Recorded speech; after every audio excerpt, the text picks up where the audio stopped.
Garage Politics. Garage Politics. No DQ, no NPR. Nobody here drives a hybrid car.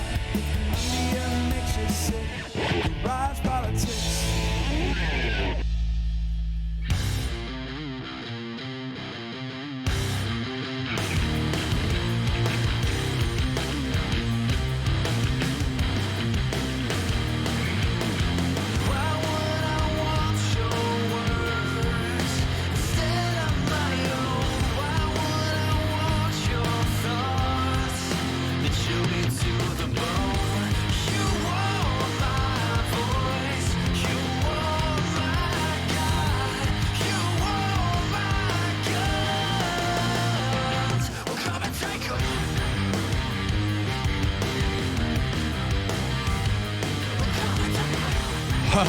Yeah, dude, we're back in the garage on this Halloween Eve. Patriot and Buzz here, back in the garage, ready for another week of Garage Politics. How you feeling tonight there, Patriot? Hey, a little nostalgia this week. I love it when you throw the old you theme like song that? in there. Yeah, that was our old original theme song from 10 years ago. Guitar Dine. Guitar Dine, that's right. And this is, of course, Halloween Eve.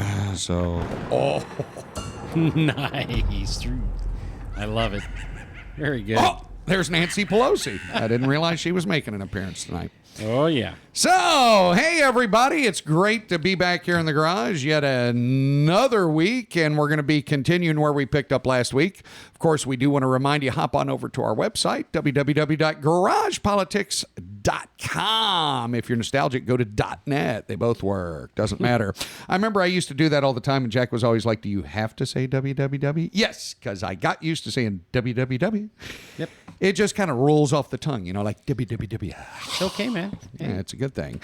So, yeah, check us out over on the website there. There's links to all our social media sites. Of course, the main one we're concentrating on is Rumble. So hop on over to rumble.com, look up Garage Politics, hit a like, make a comment, and follow us, because once we hit 100 followers, it's live time, baby, and that's when we get back to where we can actually take in some calls, have a good time, little interaction, get some chat rooms going. All the good stuff that we like. Man. We love it. So what we said was pretty much that we're going to, over the next, we started last week. Actually, we started the week 2 weeks before. ago. Yep. But last week we continued on, and we were talking about, of course, voting. We've got elections coming up. Here we are. You know, we're just a couple weeks out now, November 8th, actually a week away. By the time this show hits, we will be 1 week away. Yeah, 1 week from tonight, we will do our Election Eve show, the final election preparation, and I promised that we would have something interesting for next week. So. And we shall. And we shall. Yes. So tonight, of course, some new backdrops and all kinds of fun stuff. And, of course, we kicked it off with a little nostalgia. We had the surfer dude bring us in. Yeah, dude. And then we had Guitar Don kicking it off. But you know what? We didn't load it up with segments this week, guys. So basically what we did, we left plenty of time. Patriots got quite a bit of information tonight. We wanted to be able to make sure we could hit all the marks and give some time for some interaction and discussion on that on the topics that he's got. So we're going to kick right in tonight. Like I said, sorry for those of you that are like, oh, where's the Buzzsaw segment? You know, guys, I love y'all. I know. Oh, I'm sorry. But no, we're just going to leave enough time. And we're just going to kick things out and get right over to Patriot so that we can get this show rolling this week. Let's rock it, man. All right, Patriot, take it away, bro. Okay, so we talked last week as we wrapped up, and we decided not to get into the campaign ads. They're really not that enjoyable and that interesting anyway. There aren't really a lot of good ones. But I think we're going to encapsulate all of that information in what I've pulled up regarding past elections. I told you that I would dig up some things and show you some information, provide some things here that would probably surprise some of you. Okay, we hear this a lot today, and you know, there's stuff going on with Twitter and everything. I'm talking about the discourse, the conversation in America, that it's so mean, it's so harsh, it's not nice. You know, we just can't get along with each other, and it's so partisan. Folks, I got news for you. That's nothing new. That's not new at all. Now, there are ups and downs in that relationship throughout the course of our nation's history, but it's always been there. that wrangling, that anger, the disappointment, the disgust, the accusations, the public accusations about things that people are like, oh my God, I can't believe they're doing that. It's been around for a long time. So what I'll start out with tonight, we're going to start out with the small fish, right? We're going to cover the small fish first. Small fish. I pulled up 10 elections, courtesy of, I forget it. This was the Smithsonian magazine, and on the one, and the list of 10 came from, I forget what, man, now I can't remember where I pulled it up from. But anyway, I believe history. I think it was history.org or something like that. I got it from one of them. Anyway, keep track of those things, man. So let's start off with these were not in any particular order, I don't think. But let's start off with we're gonna look at Teddy Roosevelt and talk about the 1912 election. Right? You had 4 candidates in the 1912 election. Now, not every one of these is just purely about contentious, but the idea was these, if you think things are tough or bad or rough or whatever nowadays, we'll talk about these 10 and see what you think of those. Some of the ones on the list are modern elections as well. So Roosevelt, during the course of the 1912 election, now Roosevelt had been away and he came back and he wasn't going to be the Republican Party candidate, so Roosevelt decided to start his own party for the 1912 election, right?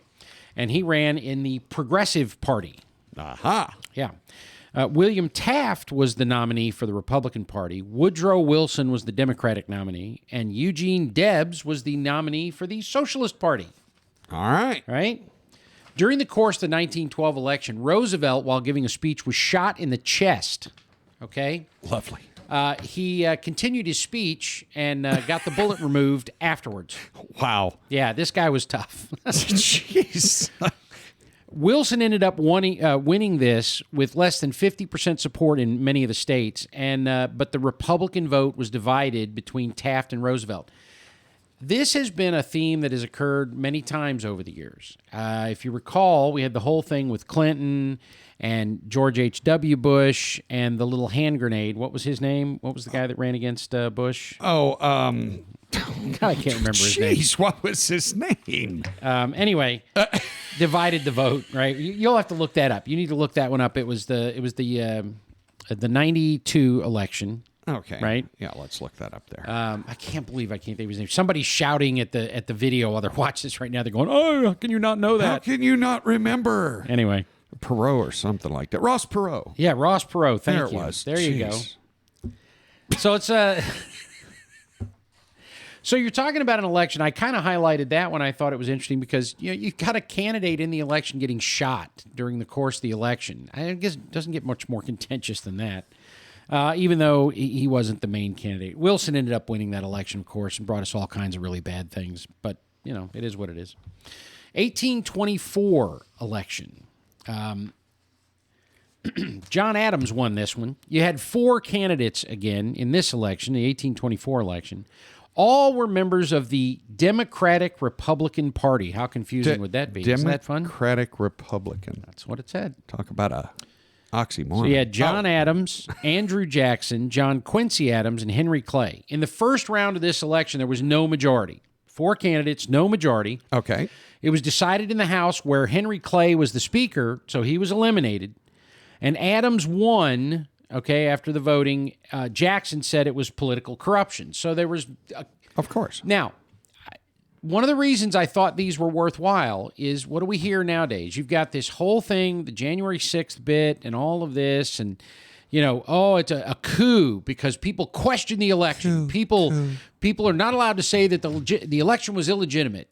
Folks, excuse me, this was 1824, okay? Some of the founders weren't even dead yet, for Pete's sake. I mean, give me a break. And we already had people claiming corruption and it's not legitimate. This is so part of the reason of doing this show this week was trying to get you to get into the frame of mind understanding. Number one, the First Amendment, over and above everything else, right? Yes, it is freedom of speech, but over and above all the other speech, art and whatever, general discourse, whatever, it is specifically there to help protect or to guarantee for us political speech. If you can't have free political discourse, and with all due respect to the left, I'm sorry, free speech is not speech you like. It's not speech you agree with. It's not speech that you think is reasonable or proper decorum. It's speech. I'm allowed to say anything I want. I recall a screeching Hillary standing up and telling us that we could question any administration, and the left thought that was just fine. So most of what is being borne out right now in our political discourse is coming as a result of the left refusing to have a free and open discussion, right? Right. I'm sorry, we didn't like the way the election came out in 2016. That doesn't mean that we're trying to run a coup. It doesn't mean that we're trying to overturn legitimate elections, but we have a right to ask questions and understand it. 1824, okay? Andrew Jackson stands right up and says, this is corruption. Come on, okay? Adams won anyway. John Adams won. So the next one after that was listed, the 2000 election, okay? George Bush and Al Gore, one of our favorites. Now, this one is interesting. If for those of you who were not born then or you don't have a different frame of reference, what have you, this one centered entirely around Florida, basically. It came down to Florida between Gore and Bush. And there were accusations of corruption in the precincts. There were accusations of all kinds of lawsuits. People in various precincts in Florida, they were having this whole deal about pregnant chads and hanging chads. These were the punch card ballots, right? And so this whole argument over the little pinholes that you're supposed to punch out. Right. Some of those were not fully punched out. Some of them were punched, but they were hanging on the card. They weren't properly punched out, these poll workers are trying to say. And this caused numerous recounts in various precincts and all this. There were lawsuits. The lawyers were all over Florida. Eventually, the Supreme Court of Florida ruled that there had to be another recount. And the federal Supreme Court stepped in and said, that's it. We're done. You've had multiple recounts. George Bush is in the lead. I forget the exact margin. It was a few thousand votes, okay, in the whole state of Florida. We're done. Bush wins. Over.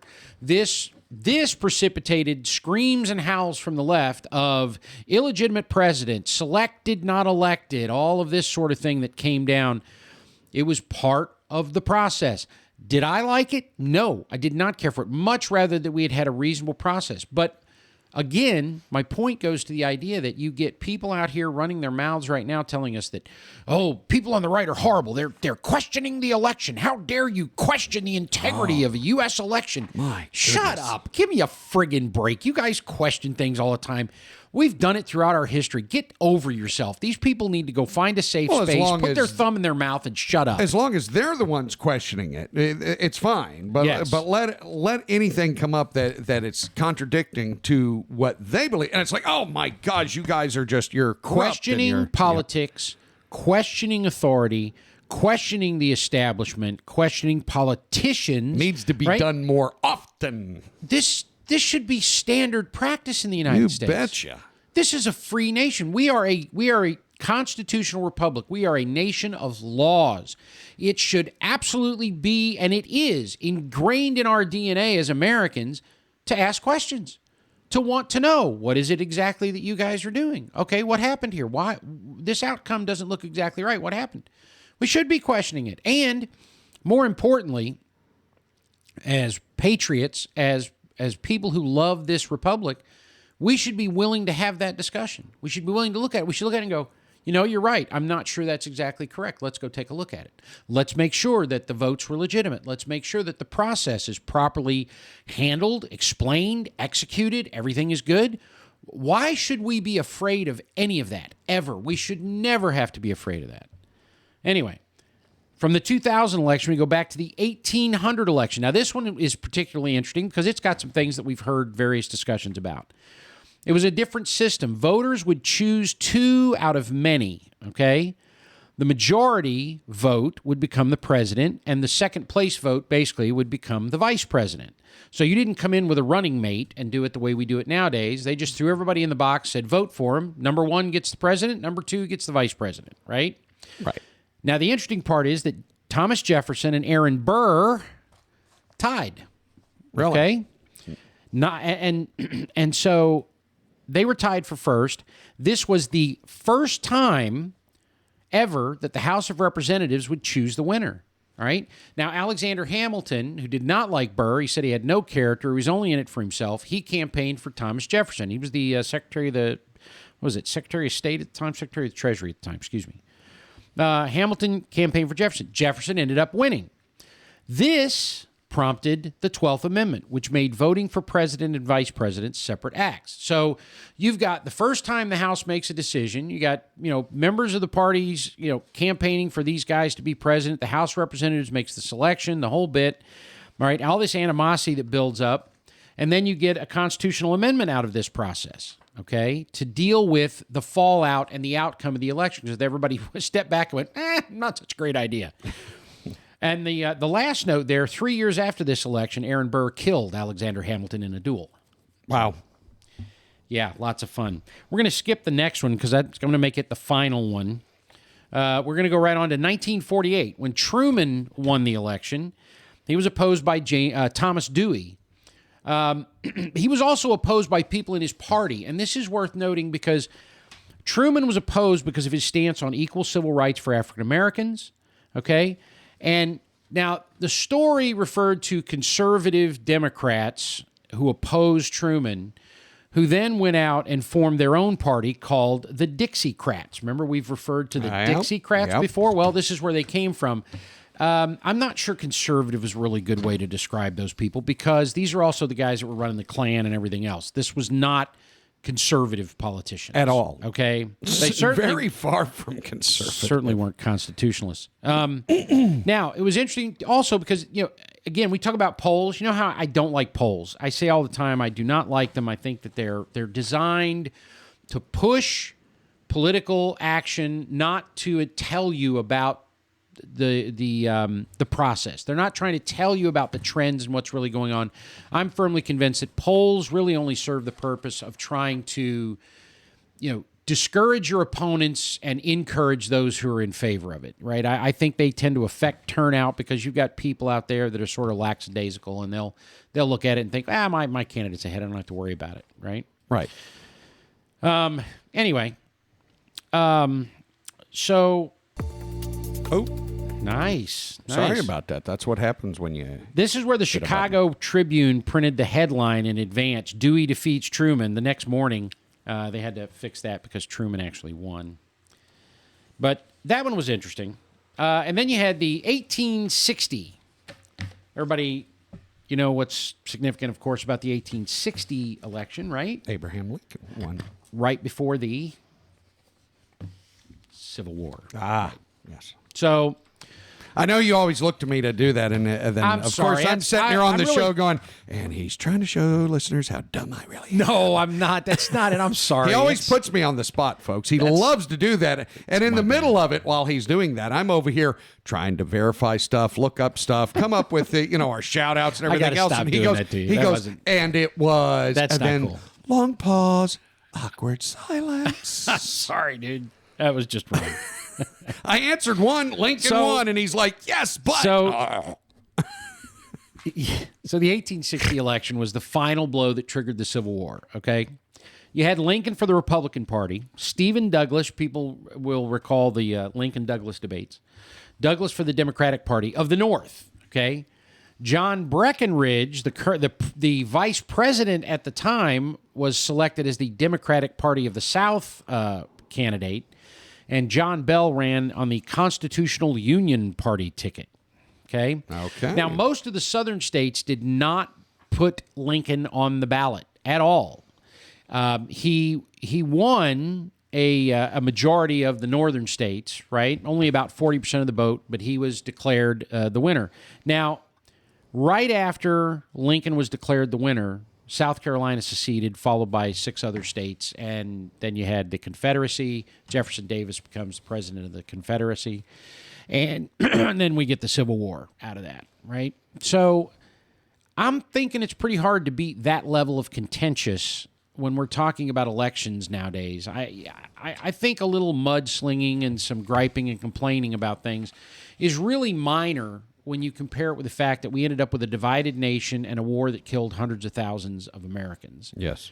Okay, so just keep that in mind. Now, I didn't do a bunch of notes about these next few because they were more recent elections. The 2008 between McCain and Obama, and there was a lot of mudslinging. They questioned both McCain and Obama based on their place of birth, right? Exactly. And of course, the only focus was everybody's questioning Obama. Yeah. But they were questioning McCain as well. Well, and I think it was sort of in response. Obama got questioned as to his birthplace, and then they decided that since McCain had been born in the Panama Canal Zone on a Navy base, right, that he was not a valid American citizen. Well, a military facility is actually considered American soil. It's not. And keep that in mind moving forward. Yeah, let's remember that one. So that one was, if you don't recall it, you want to go back and take a look at some of that because that was like a tremendous amount of modern day mudslinging, and it was questioning birth certificates, and it was a whole deal, right? We even did a parody song about Obama back on the old show for that one. It was I pretty remember funny. that. It's funny Remember that you bring one? that one up. That was a good one. It was an inauguration, INAUG. Yeah, go ahead. Yeah, spell it out, Patriot. Come on, let's put you on the spot. Yeah. All right. Anyway, so that led to the 2000, or that was after the 2004 between Bush and Kerry, George W. Bush and John Kerry. John Kerry, who served in Vietnam, of course. John Kerry. Yeah, he's the one that threw his medals back over the White House fence and all that kind of stuff. Right. I said that because that was the big joke, because during the campaign, John Kerry was constantly reminding people that he served in Vietnam. Anyway, that one was also lots of fun, lots of mudslinging, lots of accusations back and forth. And then, of course, we had the 2016, which, according to the left today, is the penultimate assault on the American system, which followed up with 2020, which was a coup and an attempt to destroy democracy. and all in the name, when you get right down to it, all in the name of shutting down political discourse. That's what it comes down to. What they want is to shut down political discourse. Yes. And they want you to be silent. They want you to let them do whatever they want to do. They want to nationalize the rules for elections. They want to be able to have it all in one place where they can control it, organize it, get it done. We've been fighting for years, and it's sort of an unrelated subject, but not really, because it's tied to the because it's tied to the elections. Okay, Right. we've been fighting for years over what people refer to as gerrymandering. In the states, when you have one party or another elected, they go through and they draw up the districts for representatives. Okay. Okay? And both parties, historically, have worked very hard at trying to draw districts that allow them to have the majority of seats, right? They want to try to create Democratic districts, Republican districts, this, that, and the other. And then the average person is living in one district or another, and they move to deal with things, and then they redraw the districts because they want it. And I've said for years, right, two things. Number one, it's part of politics, right? Right. Elections have consequences, and part of the consequences are the party in power gets to draw the districts, right? But I've also said for years that the way it ought to be done is, as much as possible, it ought to just be divided up into little squares without regard for... Now, I understand that part of it is because they try to equally divide up the population, but they don't. They don't equally divide the population. What they try to do is to hit the demographics. So if it's Democrats in control, they try to make sure that they have minorities in the inner city connected to some of these districts that aren't. They want to make it so that the majority of folks in that district are Democrats, registered Democrats, likely Democrat voters, right? They're folks, right? And the way to fix that problem is to try to divide these things up equally. Just hit them with a grid, and you're done. Whoever lives and moves in the various districts, done. That's it. Make it permanent. We're finished with it, and it's out of the way, right? Okay. I understand that that's somewhat unreasonable, but there has to be some form of compromise we can come to on that, where we say, guys, we're not going to do this anymore. We're not going to fight back and forth, dragging people through different districts, trying to create a balance. We're going to create the districts. We're going to get together on it. And we're going to do it together and make the decision about how we're going to do it. We're going to divide, and then we're done. We're finished. And let people live where they live, and they vote the way they vote, and that's the end of it. What do you think, Buzz? Do you think that's a bad idea? No. No. No, not at all. So, anyway, there's, gerrymandering. There'll be other conversations about that. Probably the next time it comes around and there's a big news story about, I believe it was Pennsylvania is one of the places right now where they drew up the districts. The legislature there is Republican, which is not to say constitutional or conservative, but they are Republican led, and they drew up districts, and then they had a federal judge declare that it was unconstitutional. It didn't properly address all the people and blah, blah, blah, whatever they said about it. And the truth is, it's not for the court to make that decision. The power for that is granted to the legislature. And isn't it amazing on the show how much we point out it's not up to the courts? Are you people starting to see a trend here of overreaching by the courts, overreaching by the courts, constantly going beyond the confines of what they're allowed to do, and they don't care. It's bad when even the courts have no regard for the law. They just interpret it how they want. No, and they have. They've gotten to a point where they've decided that they're going to be the arbiters of truth. They're going to make the decision, and I understand the courts. Obviously, the courts have a role. It's part of the judicial system. They're there for a purpose. Yes. But they're not there to write legislation, and they're not there to rewrite legislation they don't care for. So when the rules state that this is how the legislature is going to do it, this is how the state's going to get this determined, with the legislature making these districts, drawing the lines. It's not for the state. It's not for the court to come back and go, we don't like those lines. No, those aren't good. Bad. Exactly. Can't do it. Do it differently.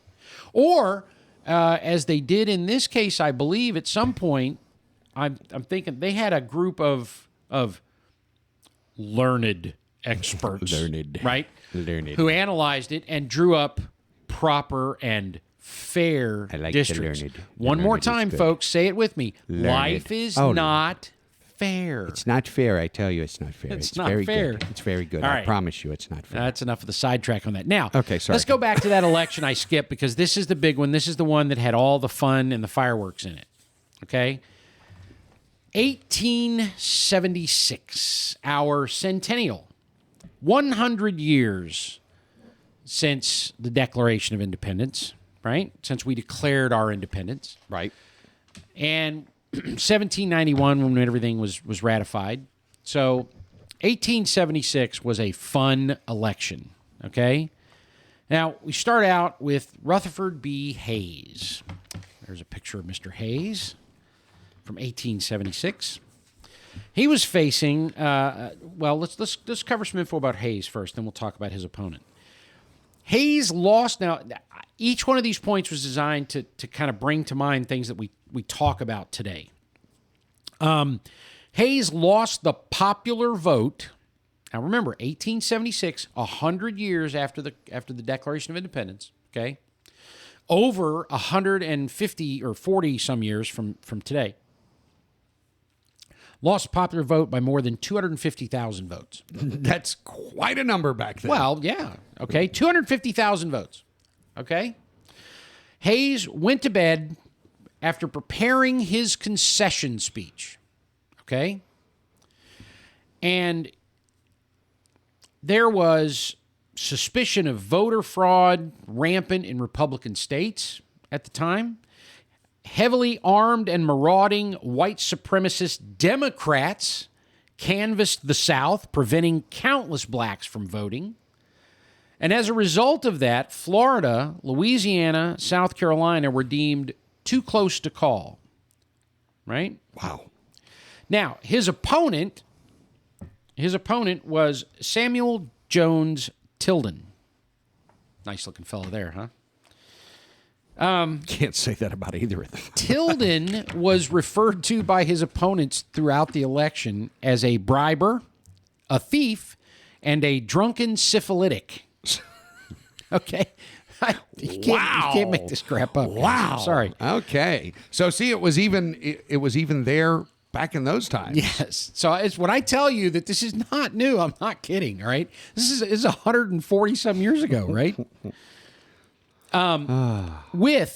With the 3 states, okay, that were in question, with those states in question, Tilden had he was 1 electoral vote short of being declared the victor. 1 electoral vote, all right, 185 were required by the Constitution. He had 184, okay? Hayes, when he went to bed that night, he wrote his concession speech, worked on his concession speech, went to bed.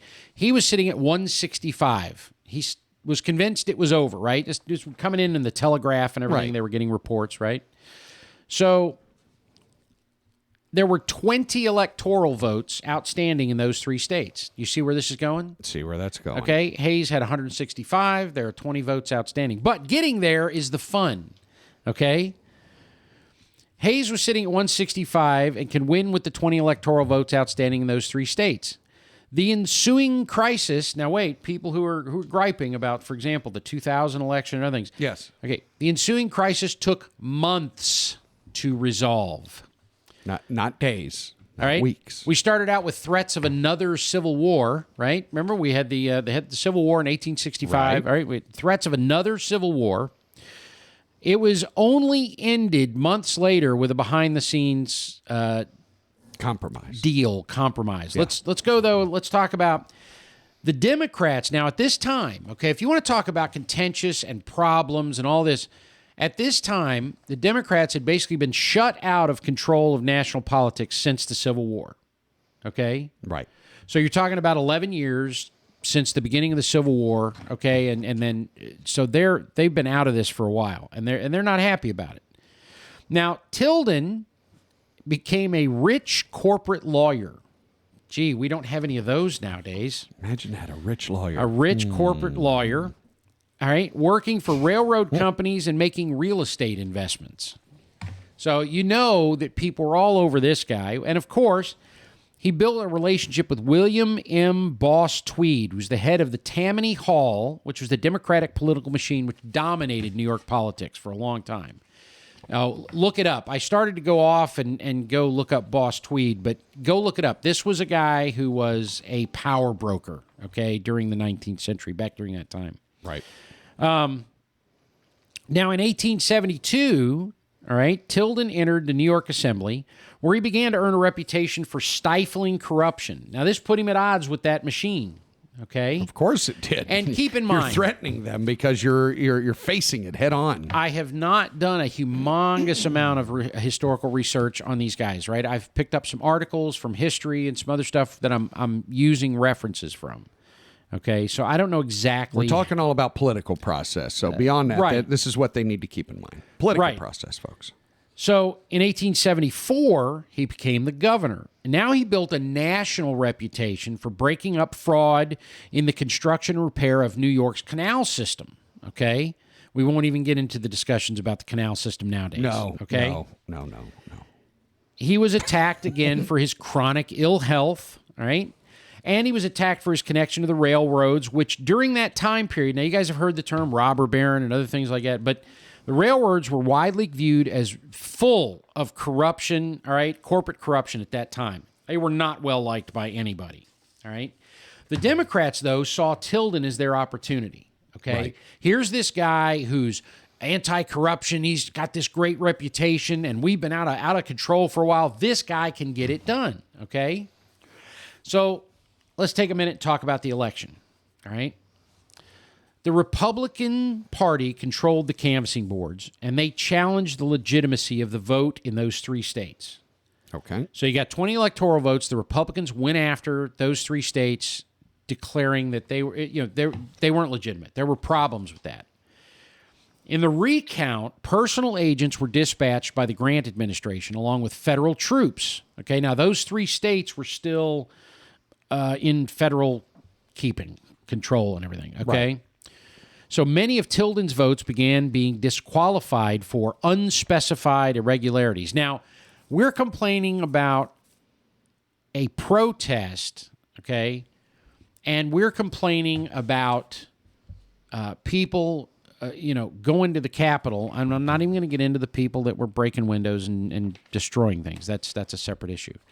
But we're complaining about that. They sent people down there to count the votes, and they sent federal troops, okay, and then began disqualifying one side's votes. Now, don't think this is all one-sided. It gets more fun, so just hold on. Hang on for the ride, okay? folks. There we go. Democrats had no doubt that the Republicans were stuffing ballot boxes, and it's entirely possible, right? There were even places where there were claims of more votes than population. Sound familiar? I was getting ready to say, does that sound familiar? Come on. Right? 2020 election. Anybody? We ask questions about it. Nope, nothing to see here. Move along. Yeah. Don't ask questions. You're not allowed to How dare question you legitimacy. insult us by saying that because there was 54,000 votes, then we only have 50,000 population. Absolutely. We did anything wrong? This is fun. Now, pay attention to what I say because this one confused me the first time I read it. The worst was an offer, okay, Louisiana's alleged offer by the Republican-controlled election board for the sum of $1 million. It would certify that the vote had gone to the Democrats. You got that, right? Jeez. The Republican-controlled, okay, election board. There you go. Offered the Louisiana Democrats a deal that they would take $1 million and they would certify the election for the Democrats. You don't want to know what the great surprise out of that one was? The DNC refused the deal. Today's DNC would have taken that deal all day long. You'd see a lot of happy people walking around going, what are you talking about? We certified it. It was certified. And the fun part is similar reports of this kind of corruption were made in South Carolina and Florida as well. Right? So this was rampant. It was everywhere. You're worried about people saying things today. The 1876 election, they were doing it. Yeah. Okay?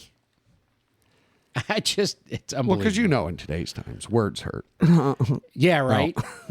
So finally, after all this wrangling and everything, well, not finally, there was more to come. All 3 of the states submitted 2 sets of elector votes, 1 for each candidate, okay? Congress established an electoral commission made up of 5 senators, 5 Supreme Court justices, and 5 members of the House. The commission of 7 Republicans, 7 Democrats, and 1 independent heard arguments from lawyers for both candidates. Associate Justice Joseph P. Bradley ended up being the swing vote, okay?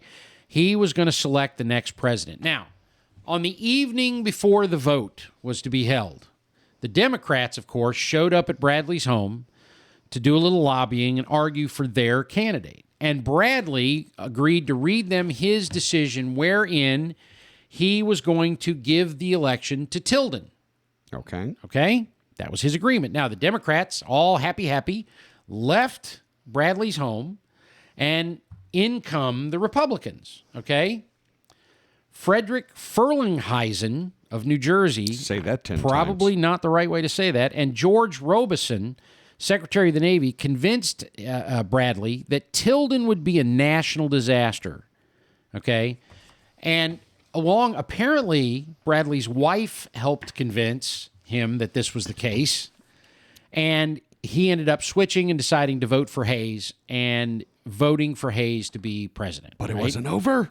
Wasn't over. Now, the Democrats, in wonderful form, political form, said they were threatening a filibuster. Oh, sound familiar again? The filibuster, right? Sound That's that familiar thing the again. Democrats decided they wanted to get rid of so they could have their way. And they used it, right? Here, they threatened a filibuster, which would cause them to miss the March 4th deadline and promised much maneuvering and chaos. It would Kind of like they do nowadays. It would cause a whole different situation with lots of things where different people could be pulled in and named. It was a discussion that went on during 2020, which I thought was funny because people were saying, oh, they're finding a way to try and overturn a legitimate election. No, it's all part of the actual political process, guys.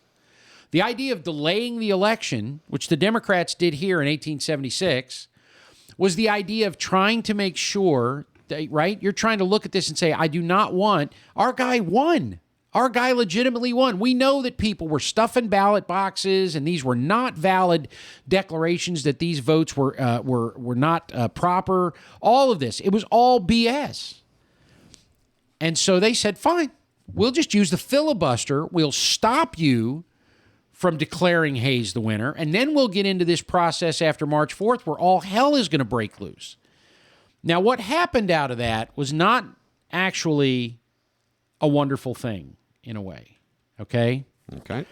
So Republicans, as a result of the threat, came to the table and reached an agreement, a backroom deal referred to as the 1877 Compromise. The compromise allowed Democrats to establish what was referred to as the Solid South. In the deal, okay, all federal troops would be pulled out of the South, okay? No more federal troops, and it effectively ended Reconstruction. The Reconstruction period now was over, okay? What this permitted them to do, though, when they established the Solid South, the states were freed to establish everybody's favorite Jim Crow laws. Yep. You know, the ones Biden calls Jim Eagle, right? Goober. This legally disenfranchised, now I say legally because on the books they put laws there, they legally and quite wrongly and horribly disenfranchised black citizens. Frederick Douglass observed that freedmen were quickly turned over to the, quote, rage of our infuriated former masters, unquote. The election provided the foundation for America's political landscape and race relations for the next 100 years. Wow. Now, I want everybody to think about that for a second, okay? We talk today about political discourse. We talk about the media not being fair. We talk about politicians lying and cheating and you name it, okay? Everybody's got a dog in the fight.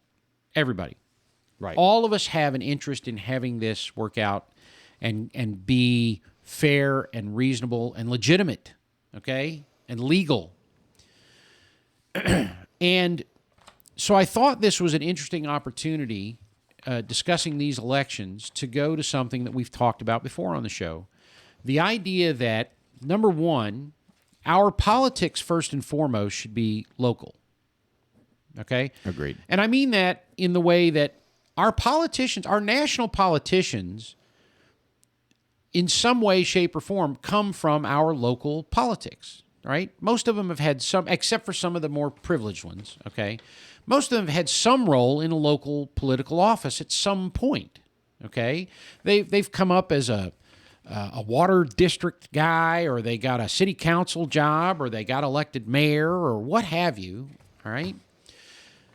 But secondly, the other breeding ground for these creatures are these elite universities, Harvard, Yale, what have you, these other places they come from. And it's not all just Ivy League. There's other schools involved in this as well. But we get captivated with the national election. We get captivated with the elections for president and senator and rep, because over the years we've been conditioned to believe, good, bad, or indifferent, on both sides of the aisle, we've been conditioned to get us to believe that the solutions to our problems, that the answers to our goals and objectives and our dreams, that the way to get from here to there is to properly handle and elect these national politicians. Folks, if I didn't illustrate anything else to you tonight, I should have illustrated to you that this has been in the thrall of corruption from very early in the system, right? This is not new. What we're dealing with today is not even remotely unique. And what's worse, it's not unique here in the United States. It's everywhere. It's corrupt in every nation on the planet. People who seek power. The founders knew this. They talked about the combination of high salaries and power being nothing more than a magnet to people who were self-interested narcissists and power brokers who only wanted to pad their own, fill their own pockets and pad their own nest. Not only that, worse than the people that are in it for the money, okay, are the ones that are in it not just for the power, but for the control. They're the so-called, and Wilson was one of the chief among these people, okay? These are the so-called elites who tell us that they know better than we do what's right for us. Right. They know what's good for us. You know, hey, little man, you just sit down there and behave yourself. We got this. You need electric cars, and we need to get rid of petroleum, and we got you. Trust me, in a couple of years, you're going to love this. It's going to be great. It's going to be the greatest thing you've ever seen. Trust me, it'll be huge. You're going to love it. It's huge. Right? You're going to like it. Huge. Trust me, it's huge. I'm gonna say something I don't often say. I know out there, they're floating around. There's a handful of them. They're generally at lower levels, not so much at the federal level. I know there's a handful of decent people who get into politics thinking they're actually going to make a difference. Yep. Okay? Only to get extinguished quickly. Only two things happen to these types of politicians. People with character, okay? J.C. Watts was one of them. Okay? There are a handful of them, I think. Only two things happen to them. One, they end up having their lives destroyed or damaged because they refuse to give up on their principles, on ethics, on integrity. Yep. They stick to their guns, trying to fight the good fight for the American people. And because we don't give them enough support, because we don't have local systems that also run on integrity and ethics and truth, okay? Because we don't send enough of these people up there, right, they get destroyed. And they go back home, figuratively speaking, with their tail between their legs, so to speak. And I say that because they're not going to get a chance to fix the problem. And then the other outcome are those who go to Washington who think they're fighting to do the right thing. And they really, really do. They want to when they get there. But they make one compromise, and that leads to 2 and 3 and 4. And then constant compromise. And then sooner or later, it's all about compromise. There's, Reagan had a thing about saying, you can make compromises. I'll work with you on a road deal, but never on principle. Never on principle. Now, I freely confess, Reagan was not perfect. He made some bad calls. Okay? Still awesome. Everybody does. And we'll talk more about Reagan another time. So what I want you to see in these elections, it's not Republican, not Democrat. What I've said repeatedly over and over again is talking about Americans.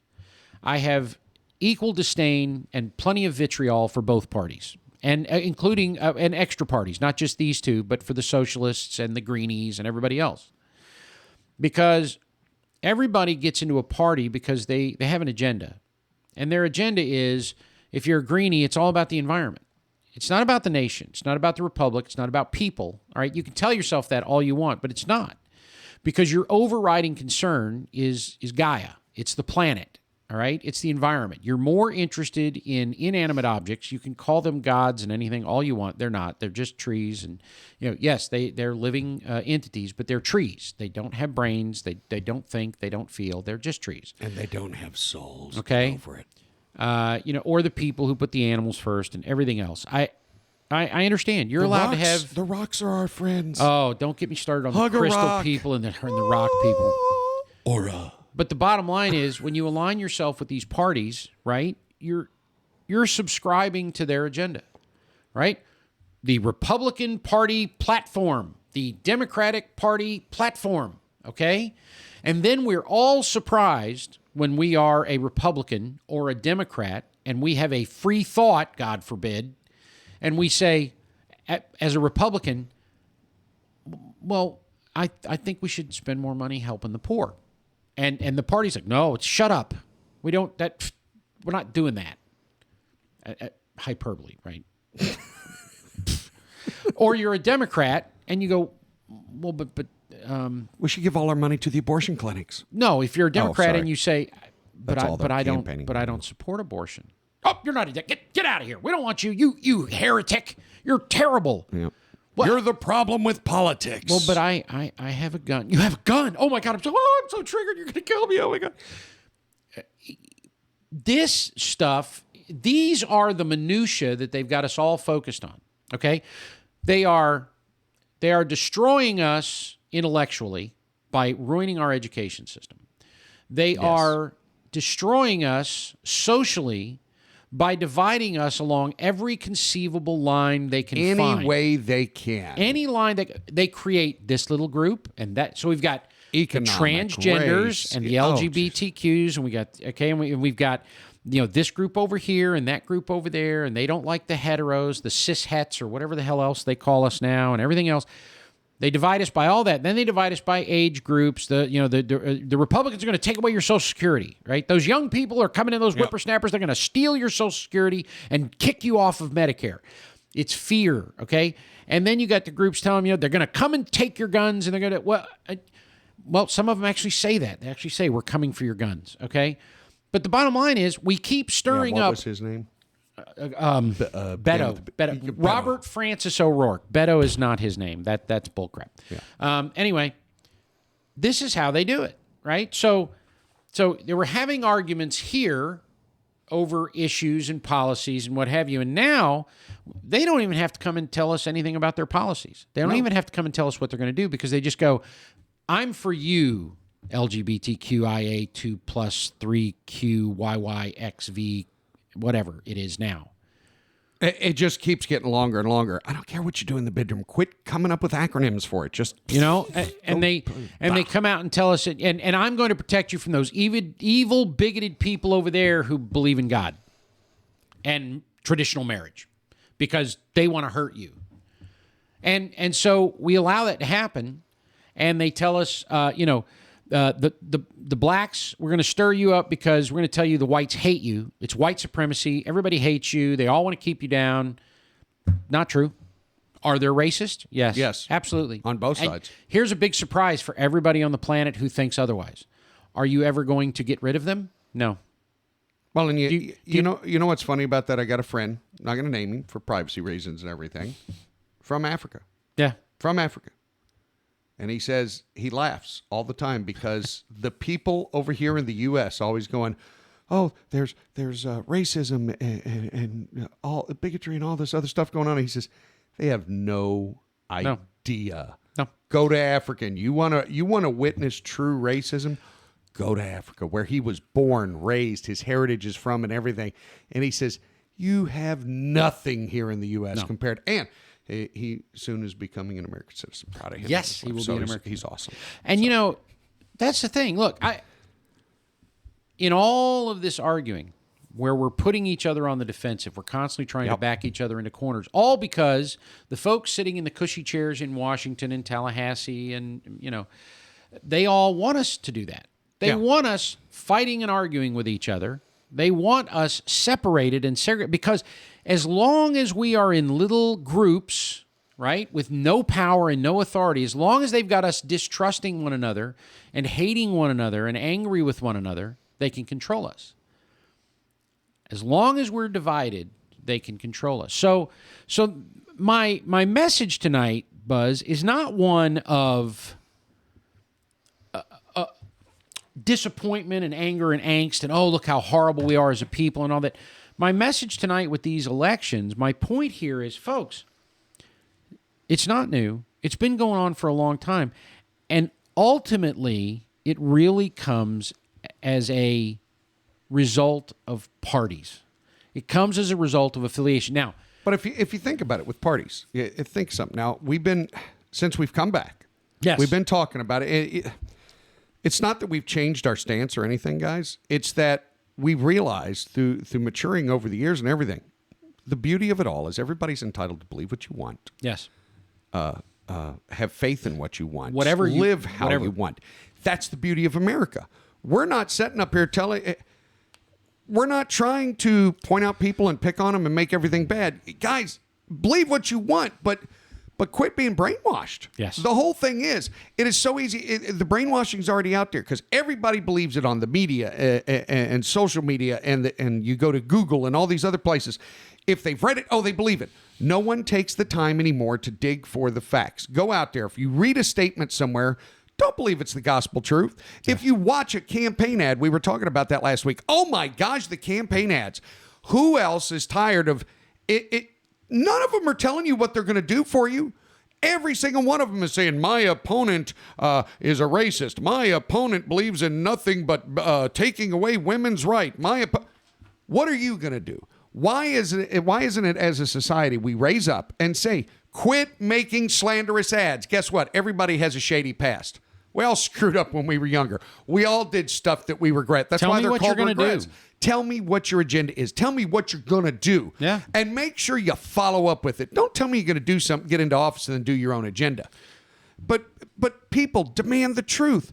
Demand people to stand up and actually have some integrity and some spine and some backbone again and actually stand for what the people desire, not what's popular on websites and stuff like that.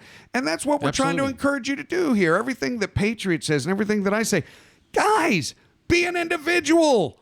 Do your own research, but be informed. When you go out on November 8th, be informed. Don't go in there and go, well, I'm a Democrat, I'm just going to vote Democrat. Don't do it.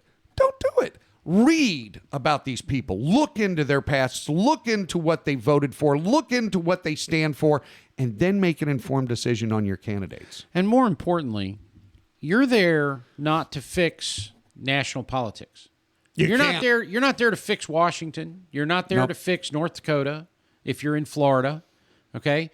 If you're in Montana, you're not there to fix California. And okay, none of that.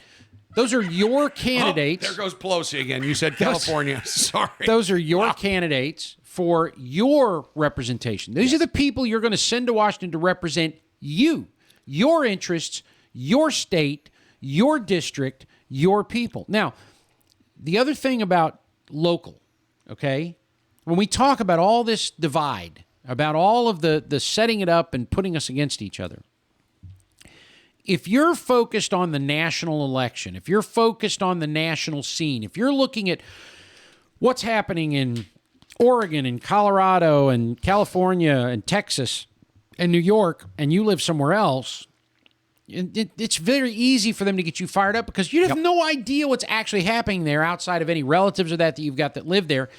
What you do know is what happens in your neighborhood. You know about your local news station, your local politicians, your city council members, the guys that are approving the buildings and everything. Yeah. And guess what? There's a bunch of people, don't tell anybody, but right outside your door, there's a bunch of people that live right around you. Yep.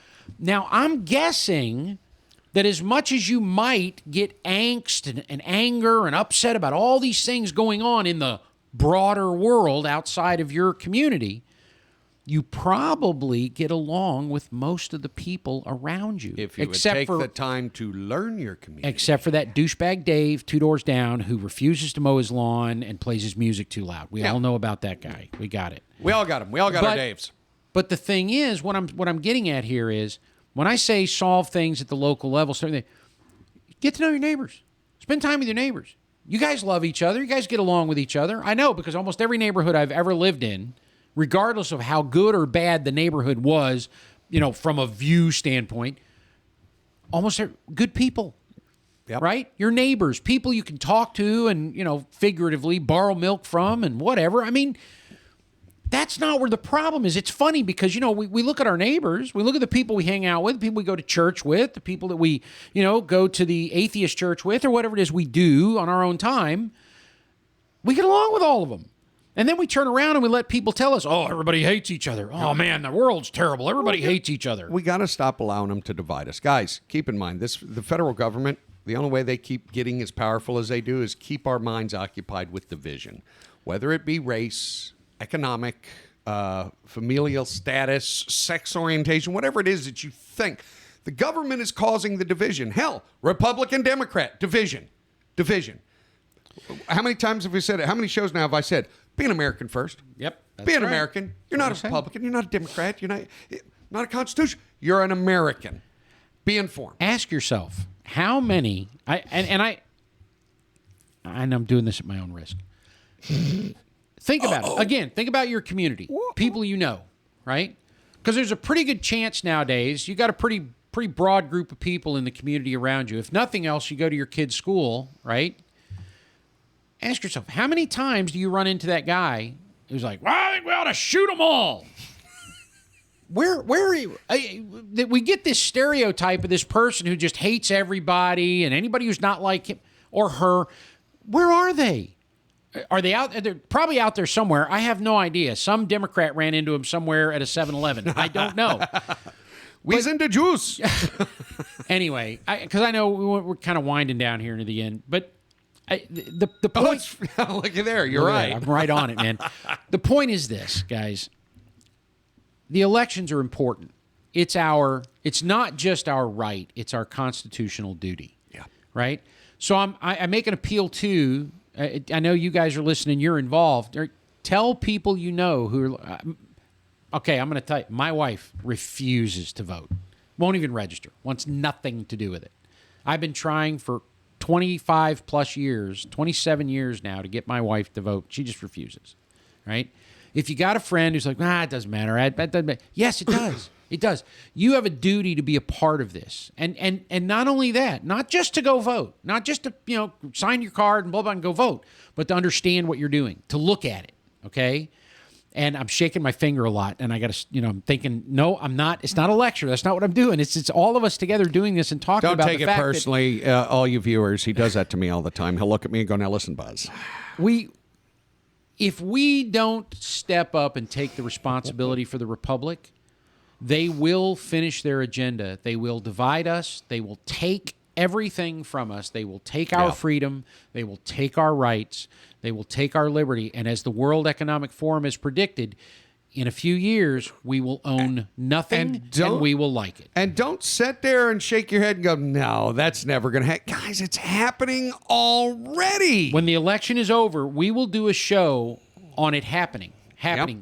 Yep. Throughout history, over and over and over again. And one of the truths that you cannot avoid is that every generation in the history of mankind, any generation that has lost freedom has never regained it. No. If we lose freedom here, if we lose our rights and our liberty here because we were too apathetic and too lazy to fight for them and to stand up and say, that's it, no further. I'm getting involved. I'm going to participate. We're going to take this back one grain of sand at a time. Yep. If we allow it to happen, guys, if we let our federal government continue on its current course on what they're doing, if you re-vote, this is why it's so important to vote. If you vote back in all these people that are currently doing it with our economy, and all of the different agendas and everything that's going on, guys, they're going to strip it apart, and they're going to strip it apart hard. I mean, it's like parking a Mercedes-Benz in a bad area where there's high carjacking and stuff. You're going to come out and nothing's going to be left on the thing, man. It's going to be on blocks and stripped down. It's going to be gone, guys. And don't be afraid to ask the questions. Don't be afraid. What we said, educate yourselves. Yes. Educate yourselves. Take the time to do a little deep diving yourself. Don't believe what's posted on social media. Good God, turn social media off. One of the worst creations ever. You know what? You want to connect with family? Use social media for that. Get away from finding your news and all the information that you live by daily on Facebook and Twitter and all these other places. Guys, get away from the mainstream media. That's the first and foremost thing there. Well, don't forget our Facebook page. Yeah. Well, go to Rumble. I couldn't pass that up. Rumble. So there we go. So anyway, that's it. Oh, and that's just in time. We're going to do a little shout out this week. And like I said before, we're going to do it we used to always, so first and foremost, we always say, we applaud, we commend, we thank all of our soldiers, both near and far, those that are out and deployed, those that are here within the confines of the U.S. We thank each and every one. We thank the families of those military that are active duty. We thank our veterans. We shout out to them always. We shout out to our first responders, our medics, our firefighters, our police officers, those guys that are here every day in our cities and our towns and our communities. Just our prayers and thoughts go out to you guys, and we always give a huge shout out.